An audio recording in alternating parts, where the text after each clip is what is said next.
Como aumentar a eficiência ou a produção de algo? Como diminuir custos ou consumo? Essas perguntas podem ser respondidas através de uma pesquisa operacional. Edilaine Martins Soller, da Unesp de Bauru, estuda formas de diminuir o consumo de energia na distribuição de água, aumentar a eficiência no corte de cana, entre outras pesquisas operacionais. O Ciência Sem Limites começa agora. O Ciência Sem Limites está no ar. Bem-vindas e bem-vindos.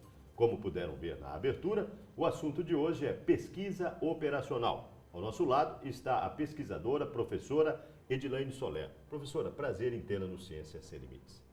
Eu é que agradeço, João. Agradeço o convite e a oportunidade de estar falando um pouco sobre as minhas pesquisas. E pesquisa operacional. Mas antes da gente entrar no assunto, a professora Edilaine Soller pertence ao Departamento de Matemática da Faculdade de Ciências aqui do campus de Bauru da Unesp. Professora, matemática continua sendo um bicho-papão, seja no ensino fundamental ou ensino médio? Ou já desmistificou esse lado da matemática derrubar muitos candidatos até em concursos, em provas, ser muito difícil transmitir a matemática para os alunos? Eu acho que o título de bicho-papão deve-se ao preconceito que se tem com a matemática, né? Porque a maneira que você passa a encarar de uma outra maneira, estando aberto a entender melhor os conceitos e ver as aplicações, você passa a gostar mais, né? Ensinar matemática é complicado, é difícil você despertar nos alunos o interesse, e isso sempre aconteceu, mas a gente tenta trazer coisas mais aplicadas para os alunos terem mais interesse. Agora, no seu ponto de vista, a formação do professor em matemática também contribui para a transmissão aos alunos de uma matemática mais maleável, mais leve, porque muitas vezes o próprio docente, o próprio professor, seja no ensino fundamental, médio ou universitário, ele não consegue muitas vezes transmitir com clareza e com leveza o ensino da matemática. É verdade isso? Eu acredito que a formação, sim, implica em como o professor vai lecionar, né, passar os seus conhecimentos. Então, acho que se deve, né, à formação do professor mesmo. E aqui no Departamento de Matemática, para quem está nos vendo, a senhora ministra aulas não só para a Faculdade de Ciências, né? Aliás, o departamento atende todo o campus, como é que é? Isso, o Departamento de Matemática, ele atende todos os cursos da área de exatas do campus de Bauru, porque praticamente todos os cursos da área de exatas, eles têm as disciplinas básicas de cálculo, álgebra linear, geometria analítica. Então, a gente atende os diversos cursos da área de exatas seja na área de engenharia, seja na parte de estatística, né? Exatamente. Muito bem. E a licenciatura aqui está sendo ainda, na Faculdade de Ciência, bem procurada, ou a carreira de professor ainda está um pouquinho... a pessoa tem uma certa restrição para ser professor? O que a gente tem notado é que em todos os cursos de licenciatura, tem tido uma queda na procura, porque a carreira de professor, a carreira de docente, não tem sido muito atraída, né? Em função de salário, muitas vezes, e condições, né? Exatamente. Perfeito. Bom, depois dessa explanação, falando da matemática, falando da situação aqui da professora Edilaine, nós vamos entrar no assunto da nossa pesquisa, que é pesquisa operacional. Pesquisa operacional nada mais é do que você aplicar métodos científicos para resolver problemas difíceis, problemas complexos. Então, é uma grande área que engloba qualquer método científico aplicado para resolver problemas. Dá um exemplo para quem está nos vendo. Um problema de planejamento em uma empresa, por exemplo, planejamento da produção.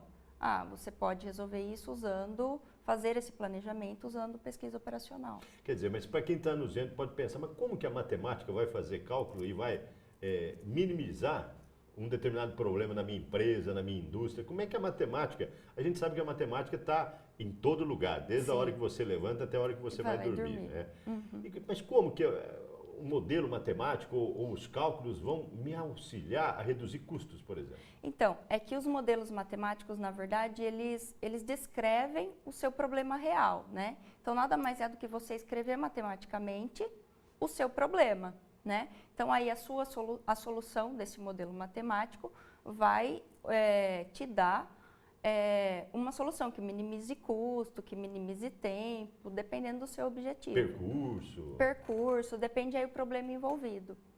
Atualmente, as suas pesquisas estão focadas em quais vertentes e quais áreas de atuação na pesquisa operacional? Então, atualmente eu trabalho com problemas de otimização. Os problemas que eu tenho trabalhado são problemas relacionados a sistemas de energia, né? Então, são problemas relacionados à área de engenharia elétrica.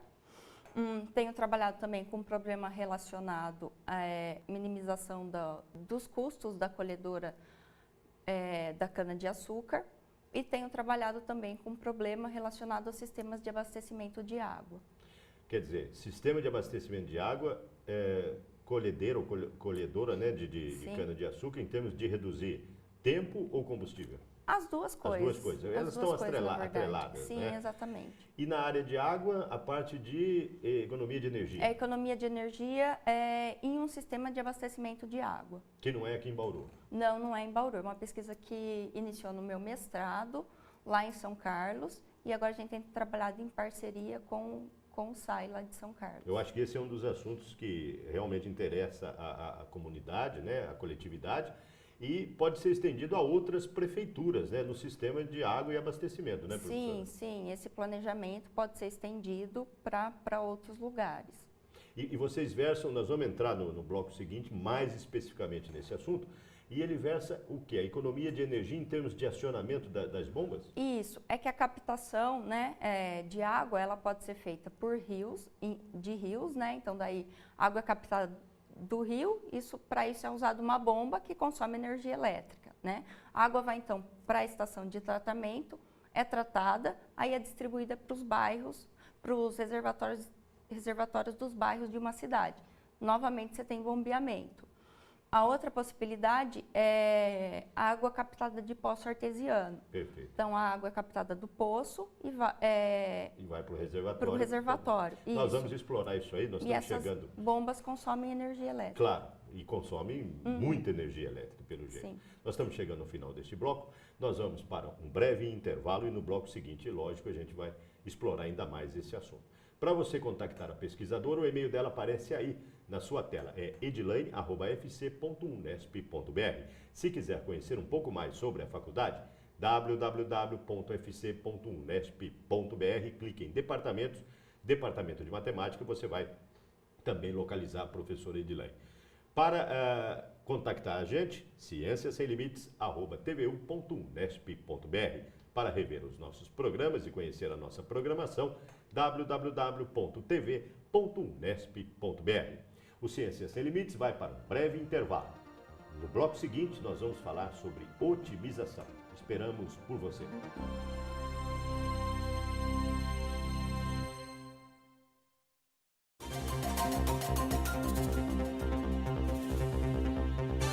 O Ciências Sem Limites está de volta.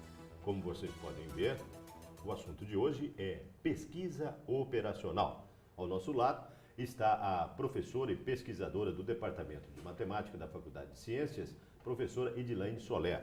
Professor, nós anunciamos no final do bloco anterior que a gente vai falar sobre pesquisa operacional. A otimização faz parte da pesquisa operacional? Sim, na verdade a otimização é uma sub-área da pesquisa operacional. E o que é otimização? Otimização nada mais é do que você encontrar o ótimo, como o próprio nome diz, né?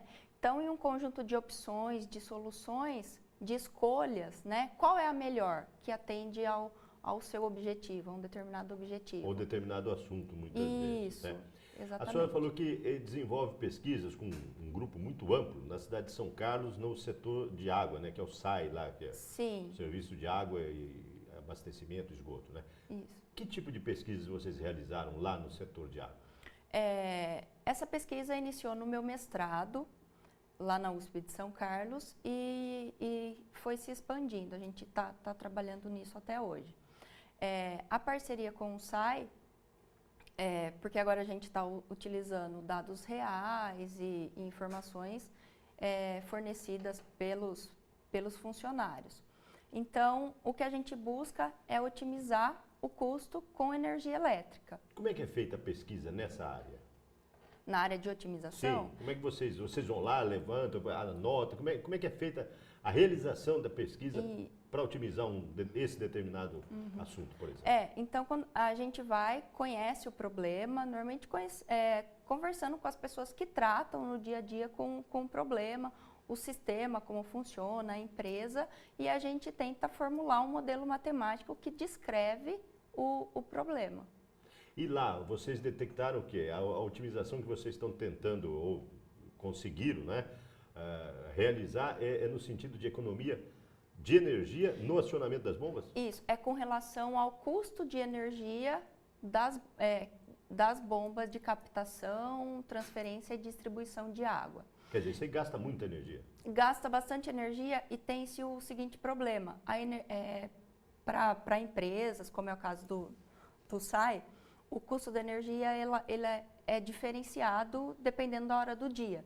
Então, no horário de ponta, o horário de pico de energia, que é um período de 3 horas, aqui no estado de São Paulo é das 6 às 9 da noite, é um horário em que a energia é mais cara. Dependendo do contrato da empresa, ela chega a ser 3 vezes maior do que nos outros horários. E o que acontece muitas vezes na prática, né? Como que é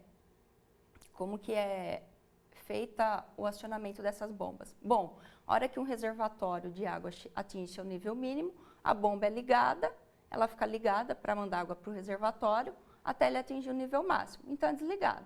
E assim prossegue, né? O que acontece? Se você não tem um planejamento, normalmente a bomba vai ser ligada nesse horário das 6 às 9 da noite. E vai encher o reservatório. Porque é o horário que todo mundo chega em casa, que vai tomar banho, que vai lavar louça. Então, é o horário que tem maior consumo de energia elétrica. Então, sem um planejamento, normalmente a bomba é ligada nesse horário, né?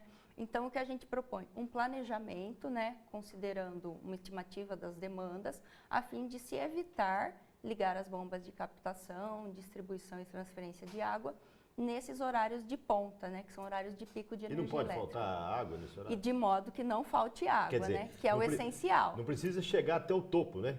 Mas Isso. Ela pode ser acionada num nível, tentar né? ligar o menos possível de modo que não falte água, né?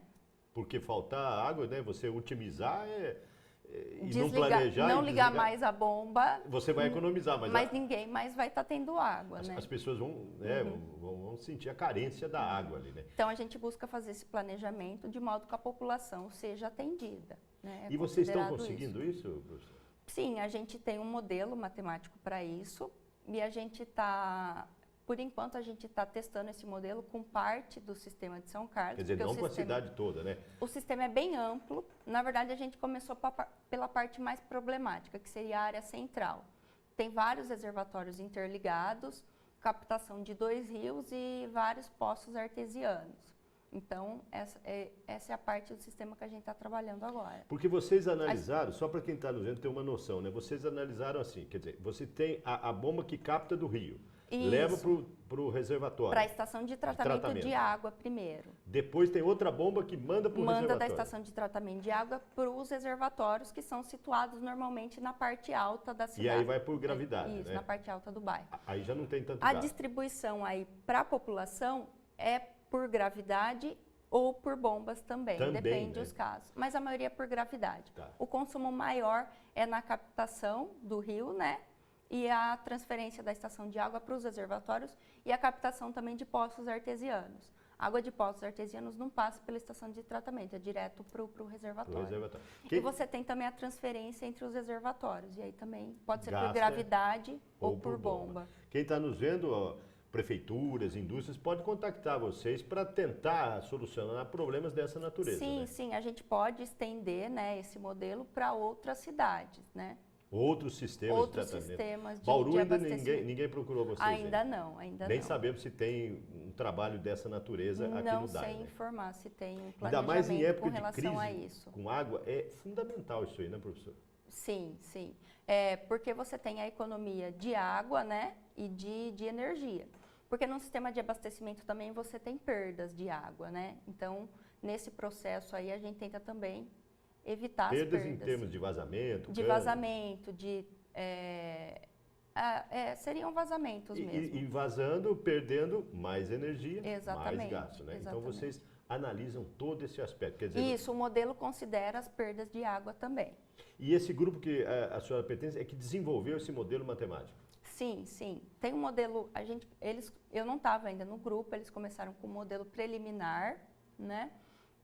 Acho que foi em torno de 2008. Então, alguns pesquisadores lá da USP de São Carlos desenvolveram um modelo matemático preliminar e a gente foi aprimorando esse modelo para ele ficar hoje ele está bem mais próximo da realidade do sistema de abastecimento de São Carlos. A senhora tem uma outra pesquisa na área de cana-de-açúcar. Isso. Mas não fala já. No próximo bloco, ela vai contar para a gente a otimização na parte de colheita de cana-de-açúcar. Isso. Ciência Sem Limites vai para um breve intervalo. Na sequência, nós vamos falar sobre otimização na agricultura. Um instante só.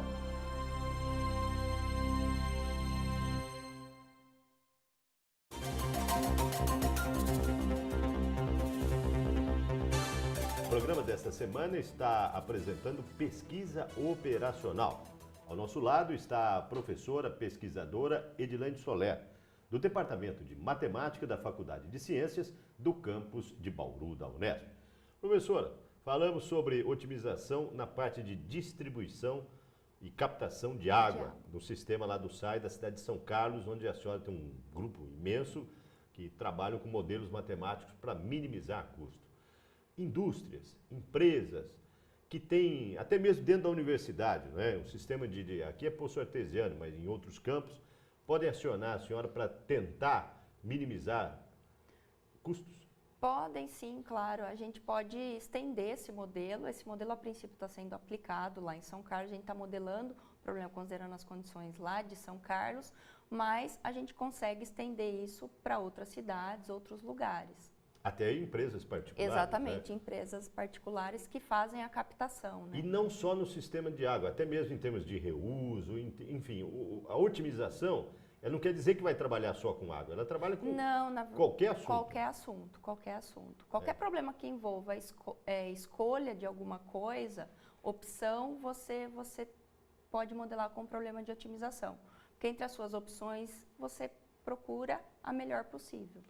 Quem está em casa pode estar perguntando, dá um exemplo de otimização na minha residência. Eu quero gastar menos água, eu quero gastar menos energia, eu quero gastar menos produto de limpeza, enfim, eu quero economizar em tempos de crise. Que exemplo a senhora pode dar? Eu acho que o princípio de tudo é o planejamento, né? Por exemplo, você planejar a hora de lavar a roupa, né? Você gasta bem menos água juntando roupa e usando a máquina no ciclo com nível máximo. Né, do que você lavar roupa 5 vezes por semana, né? Então, e até mesmo para passar roupa é mesmo. Exatamente, para passar roupa a mesma coisa, né? Você tem que ter um planejamento, porque o ferro ele demora ele puxa uma certa quantidade de energia para se aquecer. Então, na hora que ele está dele do estado frio até se aquecer e daí manter essa temperatura é mais fácil do que você ligar de novo. Até mesmo para cozinhar, né? Quem está nos vendo pode falar assim, fica abrindo e fechando a geladeira, isso consome mais energia. Então você tem um planejamento, são pequenas coisas, né? Um planejamento. Que no final do mês fazem toda a diferença. A senhora tem uma outra pesquisa que nós anunciamos no bloco anterior, que é relacionada à parte da agricultura. Qual é essa pesquisa? Essa é uma pesquisa relacionada à colheita mecânica da cana-de-açúcar.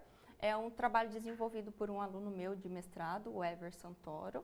Foi ele que trouxe o problema de uma empresa, de uma indústria de açúcar e álcool da região de Catanduva. E o problema é o seguinte, hoje em dia tem sido utilizada a colheita mecânica, né? Então é realizada por colhedoras, né? Quer dizer, antigamente eram os famosos boias frias. Isso, tinha a queima da cana que foi e aí proibida o corte. no estado de São Paulo. Então, a colheita passou a ser mecanizada a partir da proibição da queima, né? E aí, num canavial, né, você tem os talhões, né, são as áreas em que é plantada a cana. Talhões seriam aquelas ruas, né? Tipo ruas ou fileiras, Seria né? um conjunto de ruas, né? As ruas é o que a gente chama de linhas de cana, né?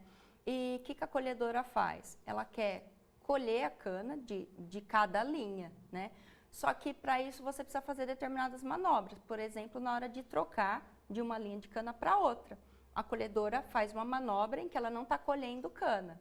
Ela só está consumindo combustível e deixando de colher nesse tempo. Gastando tempo. Exatamente. Essa manobra, por exemplo, de trocar, entre outras, né, de trocar de uma linha de cana para outra, leva cerca de 2 minutos. 2 minutos. Isso, então são 2 minutos que a máquina colhedora só está consumindo combustível e não está colhendo cana. Então a gente faz um planejamento de como colher a cana, né, de modo a se evitar manobras. Quer dizer, vocês diminuem esses 2 minutos? Não, o tempo de manobra dela de uma linha para outra é a mesma. O que a gente faz é evitar manobras, né? A gente pensa em um planejamento por onde começar, quais linhas passar primeiro e em seguida um sequenciamento a fim de se evitar tempo de manobra da cana, da máquina. Da máquina, né? Colhedora ou colheitadeira são sinônimos. São sinônimos. Que dados vocês já obtiveram e quais foram os resultados nessa pesquisa? A gente fez, essa pesquisa está em andamento, como eu disse, é o trabalho de mestrado de um aluno meu, e a gente já fez testes preliminares, né? A gente montou o modelo matemático que tenha esse objetivo, né, de minimizar o tempo de manobra da colhedora, de modo que a cana toda seja colhida. Né? Quer dizer, não sofra nenhum prejuízo. Não sofra nenhum para prejuízo. A usina, né? Para o usineiro. Lá. Isso, exatamente. E a gente fez testes preliminares com parte de uma fazenda, considerando 2 talhões de uma fazenda. E aí a gente comparou, né, como é feito na prática, sem nenhum planejamento, e com planejamento. A gente teve uma redução de tempo de cerca de 20%, 25%. Quer dizer, de 20% a 25% no tempo, consequentemente, resulta no combustível. No combustível também, né? Porque a hora que a colhedora está fazendo uma manobra, ela só está consumindo combustível e não está colhendo. Muito ela só bem. está gastando combustível. E ainda tem uma terceira pesquisa que a senhora participa com outro grupo. Qual que é? Eu tenho pesquisas relacionadas a sistemas de energia. Como é que é essa Que é na pesquisa? área de engenharia elétrica. Então, eu trabalho com alguns professores. Eu sou vinculada aos 2 programas de pós-graduação, ao programa de pós-graduação em engenharia de produção, onde eu trabalho com esses problemas relacionados a empresas, indústrias. E ao programa de pós-graduação em engenharia elétrica, que eu trabalho com problemas relacionados à área de engenharia elétrica. E essa parte de energia, o que é? É na parte de distribuição da energia? Como é que é a pesquisa? O modelo que eu tenho trabalhado é um modelo para minimizar as perdas nas linhas de transmissão. Tem muita perda nas linhas? Tem bastante. Que tem tipo bastante. de perda? Porque a energia ela é gerada, né, longe dos centros consumidores. Então, essa transmissão, você tem perda. Não tem dados ainda, nem resultado. Está em andamento. A gente tem métodos de solução para esse modelo. Esse modelo não é nosso, é da literatura. É um modelo que os pesquisadores têm trabalhado desde a década de 60. É um modelo que representa a realidade de um sistema elétrico, mas ele é um modelo bem complicado. Ele tem restrições não lineares, é um problema bem difícil de se resolver. Então, o que os pesquisadores têm trabalhado hoje são em métodos de solução para esse modelo matemático que representa a realidade de um sistema elétrico. Professora, estamos chegando ao final. Tem algum tópico, algum assunto que eu não questionei que a senhora queira contar para a gente? Acredito que os meus principais trabalhos foram abordados, João. Parabéns, a gente vai voltar em breve e quem sabe esse seu trabalho em termos de energia na parte de a captação de água ou mesmo de energia elétrica ou mesmo na agricultura tenha pleno sucesso, como a gente já sabe disso, e vamos mostrar os resultados aqui no Ciência Sem Limites. Muito obrigada, Prazer João. em tê-la aqui. Para você contactar a pesquisadora, o e-mail dela aparece aí na sua tela, edilane@fc.unesp.br. Para conhecer um pouco mais sobre a unidade, www.fc.unesp.br, clique em Departamentos, Departamento de Matemática. Para rever os nossos programas, está aí o nosso site, www.tv.unesp.br. Na próxima semana, uma nova pesquisa, um novo pesquisador no Ciência Sem Limites. Esperamos por você.